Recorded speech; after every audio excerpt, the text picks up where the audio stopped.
Actually, before we get to that, let's take a look at the originals. All right, here are the original ones. In a perfect world, these are supposed to slide right off. Boom. See how it's stuck in there? What's happening, like I explained earlier, is that this magnet, whatever the hell this two-piece is, and why it's not attached to like that part or something with a screw or something, it's just floating there like magic, and it's got that goo inside. It just, I guess, if it just slams, maybe someone, who knows, but it's pinching the coil. So it still works. You're still going to hear cymbals and stuff out of here.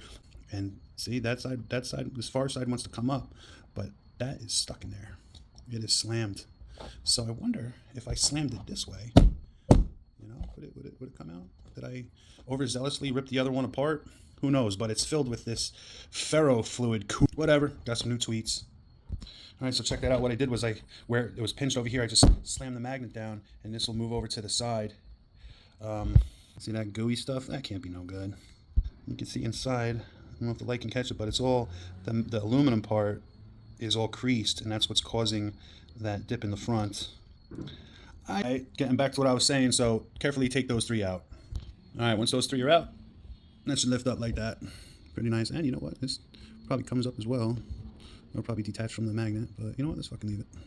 This should pull straight out, but you can see it's not. Well, it's probably glued here, so who knows what they glued, whatever.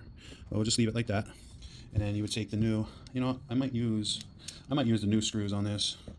Where's the baffle? Here we go. Because, I mean, the sonus Faber ones, they're kind of like, they have like an enamel on them, which kind of funky, whatever. But let's put the terminals on the top. Because it's terminals on the top. I think that should be good, just like that. And look at that, man.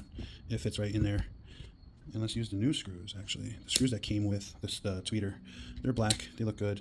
The Torx fit better. And just tighten it down. And that's the new tweeter in there.